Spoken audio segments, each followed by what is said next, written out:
दोस्तों, कहानी की आगाज होता है साउथ कोरिया के एक क्वारंटाइन जोन के करीब, जहां हम एक ट्रक को चेक पोस्ट पर रुकते हुए देखते हैं, जिसको कुछ सिक्योरिटी वाले सैनिटाइजर करते हैं। जब ट्रक ड्राइवर उनसे पूछता है कि ये सब क्या हो रहा है, तब सिक्योरिटी पर्सनल जिज्ञासा से जवाब देता है कि बायोटेक डिस्ट्रिक्ट में एक छोटी सी लीक हुई थी, लेकिन फिक्र की कोई बात नहीं। ड्राइवर उनकी बात को नजरअंदाज करके अपना सफर जारी रखता है, मगर तभी उसके फोन पर कॉल आता है। जैसे ही वो अपना फोन लेने के लिए झुकता है, तब उसका ट्रक किसी चीज से टकरा जाता है, तो वो फौरन रुककर अपना ट्रक चेक करने लगता है कि उसके ट्रक को कोई डैमेज तो नहीं हुआ। इस बात से बिल्कुल बेखबर कि पीछे उसने किस चीज से टकराया था, वो जल्दी में वापस अपने ट्रक में बैठता है और वहां से निकल जाता है। उसके बाद हम रोड पर एक हिरण को देखते हैं जो उस ट्रक ड्राइवर ने मारा था, मगर अचानक वो हिरण फिर से खड़ा हो जाता है। उसकी आंखें देखकर ऐसा लग रहा था कि वो किसी चीज से इन्फेक्टेड है। उसके बाद कहानी शिफ्ट होती है हमारे मेन कैरेक्टर सियोक वू पर, जो अपने ऑफिस में फोन पर एक क्लाइंट से स्टॉक्स की सेल पर बात कर रहा होता है। कॉल खत्म करने के बाद जब उसकी नजर अपने कंप्यूटर स्क्रीन पर जाती है, तो उसे एक रिजर्वोयर में फिश के अचानक मरने की रिपोर्ट्स दिखाई देती हैं। मगर तभी उसका असिस्टेंट रूम में आता है। सियोक वू उसे कहता है कि कंपनी के तमाम स्टॉक्स बेच दो। बाद में जब सियोक घर पहुंचता है, तो वो अपनी एक्स वाइफ से बात करता है, जो उसे छोड़कर दूसरी शादी करके बुसान चली गई थी। वो सियोक को कन्विंस करती है कि उसकी बेटी का आज बर्थडे है, तो वो चाहती है कि वो अपना बर्थडे यहाँ पर मनाए। मगर सियोक को ये आइडिया पसंद नहीं आता और वो कॉल काट देता है। उसके बाद हम सियोक के घर में उसकी माँ को देखते हैं, जो हर दिन की तरह सियोक के लेट आने पर उसे डांटती है। उसके बाद सियोक अपनी बेटी सुअन के रूम में जाता है उसे बर्थडे विश करने के लिए, मगर सुअन पहले से अपनी मॉमी से फोन पर बात कर रही होती है, जो उसके पापा से पहले उसे बर्थडे विश करती है। सियोक अपनी बेटी से सॉरी कहता है कि वो इस बार थोड़ा लेट हुआ, मगर सुअन गुस्से में बात नहीं करती। तब सियोक उसे बर्थडे का गिफ्ट देता है। जब सुअन उस गिफ्ट को खोलती है, तो जरा सा भी उसके चेहरे पर मुस्कुराहट नहीं होती, क्योंकि पिछले बर्थडे पर भी सियोक ने यही गिफ्ट लाया था, जो पहले से सुअन के पास मौजूद है। तब सियोक उससे पूछता है कि उसे और क्या चाहिए, तो वो कहती है कि उसे अपनी मॉमी के पास जाना है, और वो ये भी कहती है कि वो अकेली चली जाएगी ताकि उसका समय बर्बाद ना हो। उसके बाद जब सियोक रूम में फ्रेश होने के लिए जाता है, तो उसकी माँ उसे यह समझाने की कोशिश करती है कि वह सुआन को उसकी माँ के पास ले जाए। फिर वह उसे एक कैमरा देती है जिसमें सुआन का रेसिटल रिकॉर्ड होता है, लेकिन उसके पिता वहाँ मौजूद नहीं थे। सियोक वो वीडियो देखता है और महसूस करता है कि उसकी बेटी कितनी दुखी है, इसीलिए वो फैसला करता है कि वो उसे लेकर बुसान जाएगा। रास्ते में जब सुअन फोन पर फिर से अपनी माँ से बात कर रही होती है, तब अचानक उनकी कार फायर फाइटर गाड़ी से टकराने वाली होती है, मगर सही वक्त पर सियोक ब्रेक दबा देता है। लेकिन उन्हें हैरानी होती है जब वह काफी ज्यादा फायर फाइटर्स और एम्बुलेंस गाड़ियां देखते हैं। अचानक सुअन देखती है कि आसमान से राख गिर रही है और कार के रिफ्लेक्शन में एक दूर का आग का मंजर नजर आता है। उसके बाद हम स्टेशन पर ट्रेन को देखते हैं जो बुसान के लिए निकलने वाली होती है। तब सियोक और उसकी बेटी भी उस ट्रेन में सवार हो जाते हैं। दूसरी तरफ हम एक बेसबॉल टीम को देखते हैं जो उसी ट्रेन में बुसान की तरफ जा रहे होते हैं। इस ट्रेन में काफी ज्यादा मेंबर्स होते हैं जिनकी अलग अलग स्टोरी होती है। इसी दौरान सियोक वो अपने वर्क वालों को फोन करता है और कहता है कि वह लंच से पहले वापस आ जाए। दूसरी तरफ ट्रेन के रवाना होने से पहले ही एक जख्मी लड़की भागकर कोच के अंदर आ जाती है। जब ट्रेन रवाना होती है, सुअन देखती है कि एक आदमी एक स्टेशन वर्कर पर हमला कर रहा होता है। तब हम उस जख्मी लड़की को देखते हैं जो ट्रेन के वॉशरूम में अपने आप को लॉक किए हुए होती है और काफी दर्द में होती है। ऐसा लगता है जैसे किसी ने उसकी टांग को काटा है। इसी बीच हम योन सुक को देखते हैं जो एक अटेंडेंट को बताता है कि एक अजीब आदमी ट्रेन में छुपकर चढ़ गया है और काफी देर से बाथरूम में है। अटेंडेंट जिज्ञासु होकर देखने जाता है कि आखिर क्या हो रहा है, लेकिन वह पागल आदमी बार बार कहता है कि सब मर गए हैं। लेकिन अटेंडेंट उसकी बात नहीं समझती कि वह क्या कह रहा है और उसे बाथरूम से बाहर निकालने की कोशिश करती है। इसी बीच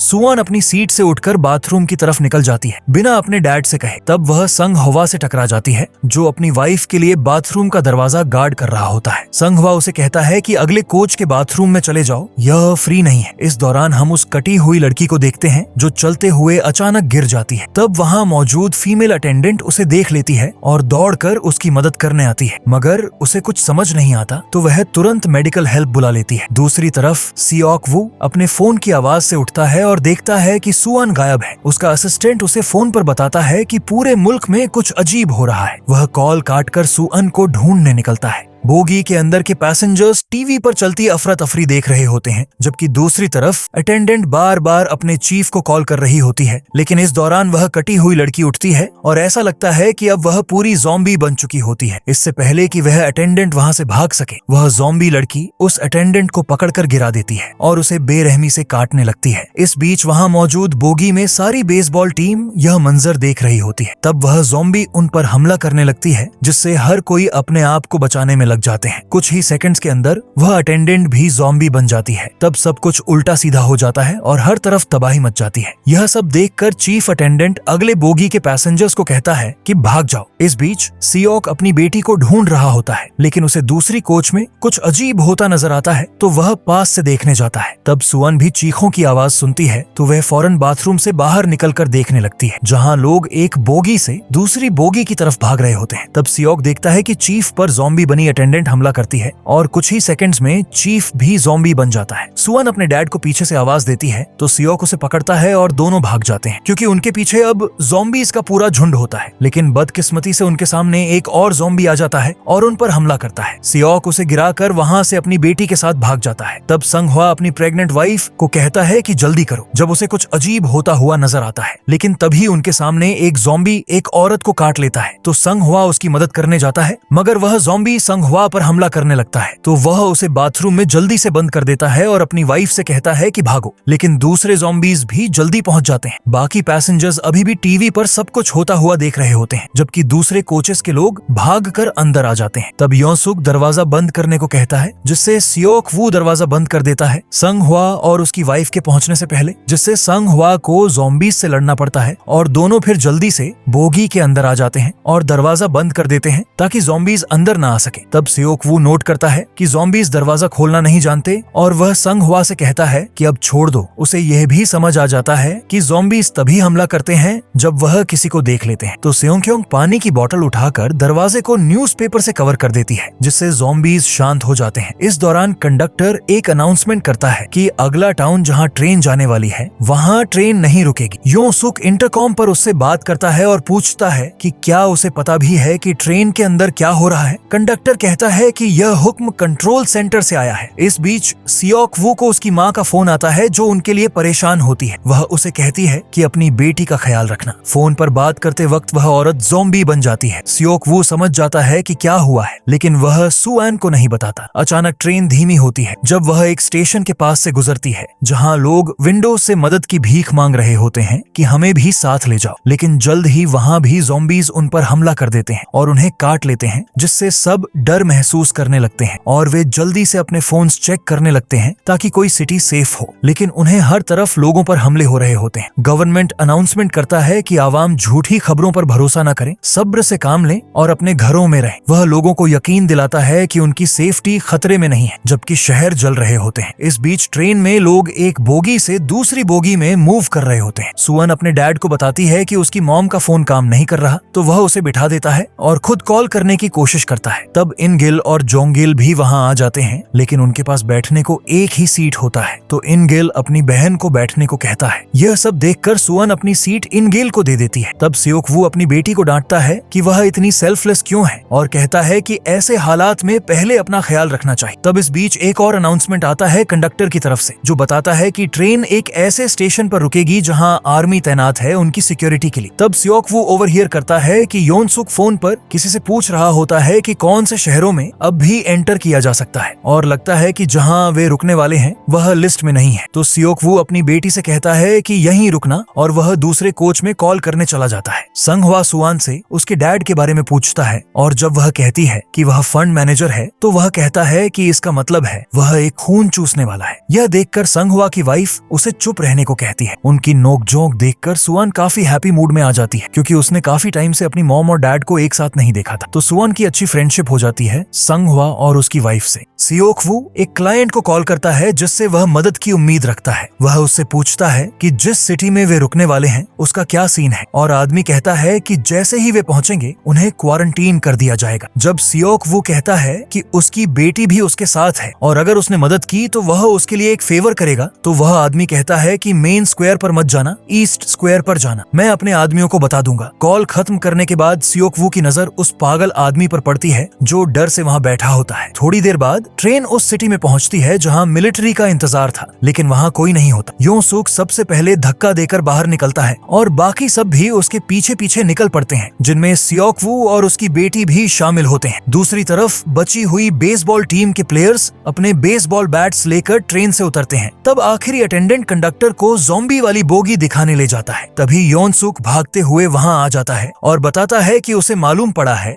बुसान उन कुछ शहरों में से एक है जो अभी भी सेफ हैं। वह कंडक्टर से कहता है कि ज़ॉम्बी वाली बोगी को अलग कर दो, लेकिन कंडक्टर कहता है कि यह मुमकिन नहीं है। तब योन सुक कहता है कि हमें अभी निकलना चाहिए। तब कंडक्टर मान जाता है कि उन्हें सीधा बुसान जाना चाहिए, लेकिन पहले पैसेंजर्स को वापस ट्रेन में लाना होगा। इस बीच पैसेंजर्स एक खाली स्टेशन में एंटर कर रहे होते हैं। सियोक वू सुआन को लेकर एक कॉर्डन्ड एरिया में चला जाता है ताकि ईस्ट स्क्वायर जा सके। होमलेस आदमी भी उनके पीछे चला जाता है क्योंकि उसने उनकी बात सुन ली थी और अब उनके साथ जाना चाहता है। सुआन दूसरों को बताना चाहती है, लेकिन उसका डैड उसे रोक देता है, जिस पर वह उदास हो जाती है। जब बाकी पैसेंजर्स एस्केलेटर से नीचे जा रहे होते हैं, संग हुआ को स्टेशन में कुछ अजीब सा महसूस होता है। इसी वक्त एक आदमी हॉलवे के एंड में नजर आता है जहां सियोक वू और सुआन खड़े होते हैं। तभी पागल आदमी उसके पीछे भागता है। सियोक वू सुआन से कहता है यहीं रुको और खुद भी उनके पीछे चला जाता है। दूसरी तरफ जब पैसेंजर्स एस्केलेटर के नीचे पहुंचते हैं तो पता चलता है कि मिलिट्री के तमाम अफराद ज़ॉम्बीज बन चुके हैं और उन पर हमला कर देते हैं। संग हुआ वक्त पर देख लेता है और अपनी वाइफ को स्टेयर्स पर चढ़ा देता है ताकि वे भाग सकें। सियोक वू को उसका क्लाइंट कॉल करता है जो कहता है कि उसका अपने लोगों से राब्ता नहीं हो पा रहा। इसी वक्त एक ज़ॉम्बी हॉलवे में ऑफिसर के पीछे से आकर उस पर हमला करता है, जिससे और भी ज़ॉम्बीज आकर ऑफिसर को काटने लगते हैं। सियोक वू वापस सुआन के पास भागता है जो लगभग एक ज़ॉम्बी का शिकार बनने वाली होती है, लेकिन सही वक्त पर संग हुआ उसे बचा लेता है और उसे अपने साथ ले जाता है। इस दौरान जब सियोक भी उनके पीछे जा रहा होता है तो एक ज़ॉम्बी उसे पकड़कर काटने ही वाला होता है। तभी वह पागल आदमी उस ज़ॉम्बी पर अपनी जैकेट फेंक देता है, जिससे उसे कुछ नजर नहीं आता। इस दौरान बेसबॉल टीम के लोग भी डोर पर उनका इंतजार कर रहे होते हैं ताकि सब बाहर आ जाए तो डोर को लॉक कर सके। मगर जैसे ही सियोक डोर की तरफ भागने लगता है तब सारे ज़ॉम्बीज उसके पीछे भागने लगते हैं उसे काटने के लिए, लेकिन सियोक जल्दी से वहां से निकल जाता है और टीम डोर बंद करने लगती है। जब सब मिलकर डोर लॉक करने की कोशिश करते हैं तो वे लॉक करने में कामयाब नहीं हो पाते। दूसरी तरफ सियोंग क्योंग ट्रेन के करीब होती है जब वह देखती है कि कुछ पैसेंजर्स ज़ॉम्बी हॉर्ड के हाथ लगकर मारे जा रहे हैं, मगर वह फिर भी स्टेयर्स से नीचे भागती है। कुछ पैसेंजर्स दूसरी तरफ से ट्रेन में एंटर करते हैं। इस बीच आखिरी अटेंडेंट भी सबको बोगीज में बैठने को कहता है, मगर यों सुक अटेंडेंट पर गुस्सा होता है कि ट्रेन को चलने के लिए कहो, मगर अटेंडेंट उसे धक्का देकर गिरा देता है। अचानक ज़ॉम्बीज विंडोज तोड़कर ट्रेन के ऊपर गिरने लगते हैं, जिससे एक ज़ॉम्बी जोंग गील पर गिरता है और दोनों बहनें एक दूसरे से अलग हो जाती हैं। इस दौरान सियोंग क्योंग और सुअन दूसरी बहन को लेकर ऑपोजिट डायरेक्शन में भागते हैं जहां कुछ ज़ॉम्बीज उनके पीछे पड़ जाते हैं, तो वे जल्दी से एक बोगी में चढ़ जाते हैं। जैसे ही सियोंग क्योंग डोर लॉक करने वाली होती है तब वह पागल आदमी भी वहां आ जाता है और अंदर आने की कोशिश करता है। ग्रुप उसे अंदर आने देता है। दूसरी तरफ जोंग गिल को एक अटेंडेंट और चीयर लीडर बचा लेते हैं। वे वक्त पर ट्रेन में चढ़ जाते हैं। ज़ॉम्बीज ट्रेन को चारों तरफ से घेर लेते हैं, तो योन सुक अटेंडेंट से कहता है कि अगर जिंदा रहना है तो ट्रेन को चलाना होगा। चीयर लीडर कहती है कि वे नहीं जा सकते क्योंकि उसके दोस्त अभी भी बाहर हैं, लेकिन अटेंडेंट कंडक्टर को कॉल करके डिपार्चर के लिए कह देता है। इसी बीच सांग हुआ डोर लॉक करने में कामयाब हो जाता है, लेकिन ज़ॉम्बीज का ग्रुप उन पर भारी पड़ जाता है, जिससे वे डोर तोड़कर उनका पीछा करते हैं और सब अपनी जान बचाकर भाग रहे होते हैं। जब वे स्टेयर्स के नीचे पहुंचते हैं तो दो बेसबॉल प्लेयर्स ज़ॉम्बीज के हाथ लग जाते हैं। आखिरी प्लेयर घबरा जाता है, लेकिन सियोक वू उसे उठाता है और भागने पर मजबूर करता है और उसे ट्रेन में चढ़ा देता है। संग हुआ थोड़ा पीछे रह जाता है और सियोक वू उसे हाथ देता है, लेकिन संग हुआ एक बैटन और शील्ड उठाता है और उसे ज़ॉम्बीज का सामना करता है। आखिरकार वह भी ट्रेन में चढ़ जाता है।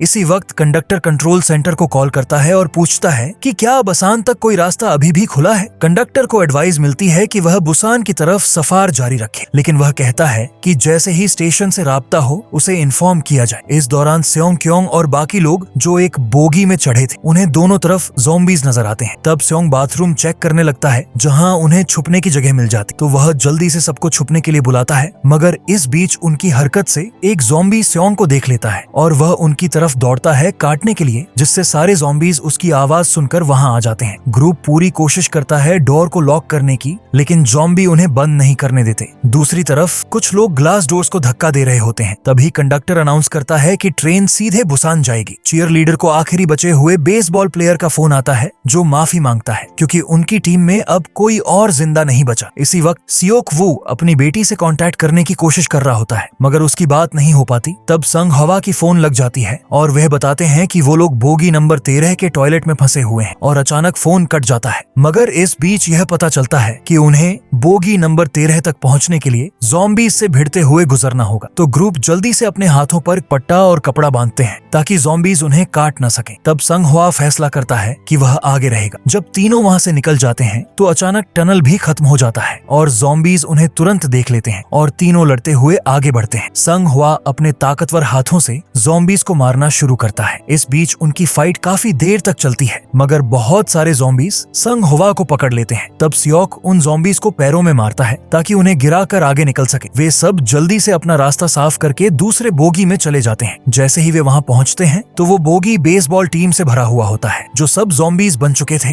तब आखिरी बचे हुए टीम का लड़का उन्हें देखकर शॉक में चला जाता है और लड़ने से इनकार कर देता है। तब संग हुआ उसे धक्का देकर ज़ॉम्बीज से लड़ता है। सियोक वू एक बैट उठाता है और फाइटिंग जारी रखता है, लेकिन अचानक एक और टनल आता है और ज़ॉम्बीज का बिहेवियर बदल जाता है। उन्हें वो लोग नजर नहीं आते। तब कुछ बॉल्स नीचे गिरने लगते हैं और सारे ज़ॉम्बीज उसी डायरेक्शन में भागते हैं। इससे टीम को मौका मिलता है और वे बोगी से निकलने की कोशिश करते हैं, मगर गलत वक्त पर फिर से टनल खत्म हो जाता है और ज़ॉम्बीज उन्हें फिर से देख लेते हैं। मगर ग्रुप जल्दी से उस बोगी से बाहर निकल जाते हैं और कुछ समय के लिए रेस्ट करने लगते हैं। तब संग हुआ सोचने लगता है कि आगे के ज़ॉम्बीज से कैसे गुजरना है। तब सियोक के दिमाग में एक आइडिया आता है और वह संग हुआ का फोन लेकर उसका नंबर अपने फोन में सेव कर लेता है। जैसे ही टनल आता है, ग्रुप धीरे धीरे आगे की सीट्स में अपने आप को छुपा लेता है और सियोक वह फोन वापस पीछे फेंक देता है और उस पर कॉल करता है, जिससे सारे ज़ॉम्बीज उस रिंग टोन के पीछे भागने लगते हैं। इस तरह वे बिना लड़े बोगी नंबर 13 के टॉयलेट तक पहुंच जाते हैं और सब एक दूसरे को देखकर खुश हो जाते हैं। इस बीच फिर से टनल खत्म हो जाता है, लेकिन टनल खत्म होने से पहले ही वे सब दूसरे टॉयलेट में छुप जाते हैं, जिससे ज़ॉम्बीज उन्हें नहीं देख पाते। तब सियोक वू टनल के दौरान टाइम का अंदाजा लगा लेता है, जिससे संग हुआ को उसका आइडिया बहुत पसंद आता है और वह उसकी तारीफ करने लगता है। इस दौरान वे बेसबॉल प्लेयर से कहते हैं कि वह चीयर लीडर को टेक्स्ट कर दे ताकि वह जल्दी से फिर डोर को ओपन कर दे। चीयर लीडर मैसेज देखकर खुश होती है कि वे जिंदा आएंगे और बाकी पैसेंजर्स से यह बात शेयर करती है, मगर योनसुक को यह आइडिया पसंद नहीं आता और वह कहता है कि वो लोग भी इन्फेक्टेड हो सकते हैं। बाकी लोग भी उसी की साइड लेते हैं। चीयर लीडर अटेंडेंट से रिक्वेस्ट करती है कि वह लोगों को समझाए, लेकिन अटेंडेंट भी योनसुक से सहमत होता है। जैसे ही ट्रेन टनल में दाखिल होती है, सब लोग टॉयलेट से बाहर निकलते हैं, लेकिन उन्हें फिर से सारे ज़ॉम्बीज को पार करके दूसरे लोगों तक पहुंचना होता है। तब सियोक के दिमाग में फिर से एक आइडिया आता है और सब लोग लगेज रैक्स के जरिए क्रॉल करने लगते हैं। सियोक वू ज़ॉम्बीज का ध्यान भटकाने के लिए एक बैग को दूसरी तरफ फेंक देता है, जिससे सब ज़ॉम्बीज उसी तरफ चले जाते हैं। तब सब लोग नीचे उतर जाते हैं, मगर जैसे ही वो पागल आदमी उतरने वाला होता है, उसका पैर फिसल जाता है और वो गिर जाता है। सियोक वू उसकी मदद के लिए जाता है, लेकिन उन्हें वहां से निकलने से पहले ही टनल फिर से खत्म हो जाता है और दोनों उसी बोगी में फंस जाते हैं। सियोक वू काउंटडाउन करता है भागने के लिए, लेकिन वह पागल आदमी एक सोडा कैन पर पैर रख देता है, जिसकी आवाज से ज़ॉम्बीज आकर्षित हो जाते हैं। फिर भी वो दोनों किसी तरह डोर तक पहुंच जाते हैं। संग हुआ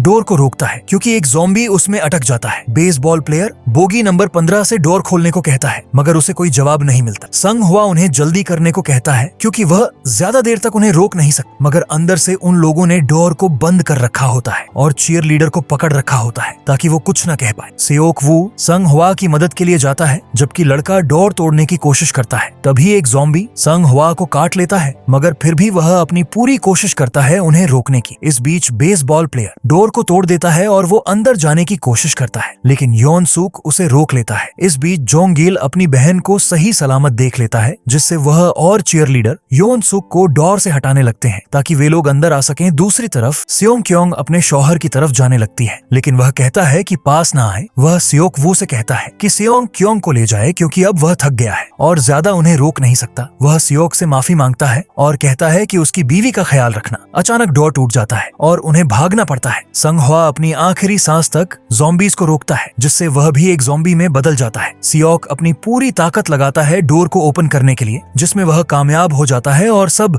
बोगी के अंदर धकेल दिए जाते हैं। मगर इन गिल वहीं रुक जाती है और ज़ॉम्बीज उसे पकड़कर काटने लगते हैं। इस बीच सियोक योनसूक पर टूट पड़ता है और उसे बास्टर्ड कहकर गुस्सा निकालता है, लेकिन योनसूक फिर से सबको अपनी तरफ करता है और कहता है कि सियोक वो इन्फेक्टेड है और अटेंडेंट कहता है कि उन सबको आगे वाले बोगी में शिफ्ट होना पड़ेगा, जिससे सभी पैसेंजर्स मिलकर कहते हैं कि वो सियोक वू वाले लोग निकल जाए। चीयर लीडर उन लोगों के साथ रहना नहीं चाहती, इसलिए वह बेसबॉल प्लेयर के साथ चली जाती है। सियोंक्यो सुआन से कहती है कि उन्हें भी निकलना चाहिए और सियोक वू उनके पीछे चला जाता है। तब सारे यात्री उन्हें अगले डिब्बे में बंद कर देते हैं ताकि वो वापस पीछे ना आ सके। तब जोंगिल अपनी ज़ॉम्बी सिस्टर को डोर के दूसरी तरफ देख लेती है और डोर खोलने जाती है। योनसूक उसे देखकर रुकने को कहता है, मगर काफी देर हो चुकी होती है, जिससे सब पैसेंजर्स ज़ॉम्बीज के हवाले हो जाते हैं। मगर सियोक वू और बाकी लोग जरा भी उनकी मदद करने नहीं जाते। उसके बाद कंडक्टर बसान का हाल पूछने के लिए कॉल करता है, लेकिन उसे कोई जवाब नहीं मिलता, सिर्फ शहर में आग जलती नजर आती है। बाद में सियोक वू अपनी बेटी से बात करता है और वादा करता है कि वो उसे उसकी माँ के पास ले जाएगा। फिर उसे उसका असिस्टेंट कॉल करता है जो बताता है कि बुसन सबसे अच्छी डिफेंस में है और ये भी बताता है कि वायरस उनकी ही कंपनी के किसी एक बंदे से शुरू हुआ था।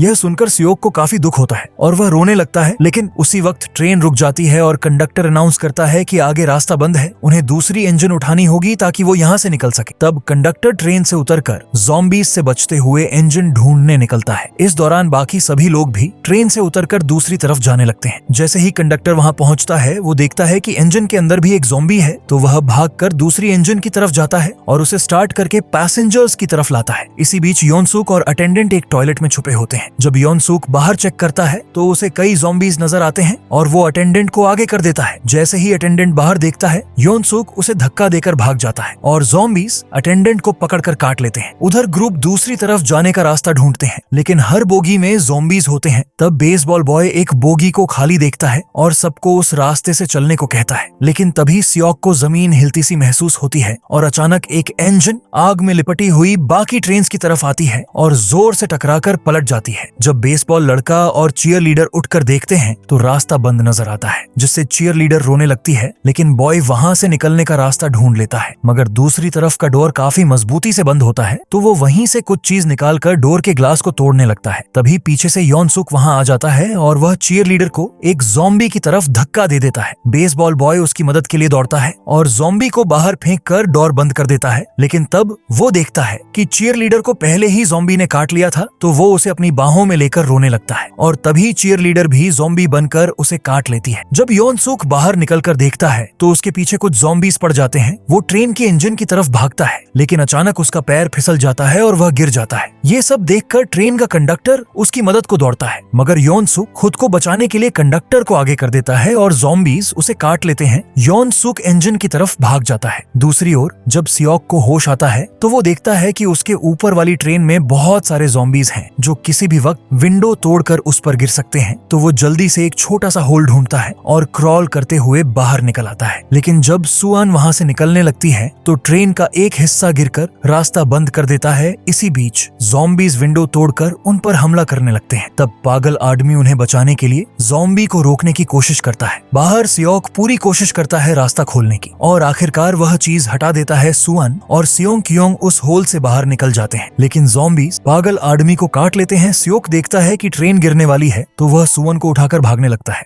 जबकि ज़ॉम्बीज ट्रेन के ऊपर से जंप करते हुए उनका पीछा करते हैं। वो तीनों ट्रेन के इंजन की तरफ दौड़ते हैं और हजारों ज़ॉम्बीज पीछे पीछे। आखिरकार वो इंजन तक पहुंच जाते हैं, लेकिन एक ज़ॉम्बी कूदकर ट्रेन को पकड़ लेता है, जिससे बाकी सारे ज़ॉम्बी भी एक दूसरे को पकड़ते हुए ऊपर चढ़ने लगते हैं। सियोक देखता है कि ट्रेन धीमी हो रही है तो वो नीचे जाकर अपने पैरों से ज़ॉम्बीज को मारना शुरू करता है। आखिर में उसका तरीका काम कर जाता है और सारे ज़ॉम्बीज नीचे गिर जाते हैं, जिससे इंजन की स्पीड वापस बढ़ जाती है। तब सियोक कंडक्टर को चेक करने आगे जाता है, मगर उसके पहुंचने से पहले ही योनसूक एक ज़ॉम्बी में बदल चुका होता है और सीधे सियोक पर हमला कर देता है। सियोक खुद को बचाने की पूरी कोशिश करता है, मगर योनसूक उस पर भारी हो जाता है। तभी सियोंग उसकी मदद के लिए दौड़ती है और योनसूक उसे काटने की कोशिश करता है। तब सियोक अपना हाथ उसके मुंह में डाल देता है, जिससे योनसूक उसे काट लेता है। सियोक के पास कोई और रास्ता नहीं होता तो वह जल्दी से खुद को ट्रेन की एक जंजीर से बांध लेता है और खुद को नीचे गिरा देता है। योनसूक भी उसके साथ गिर जाता है, मगर सियोक जंजीर की वजह से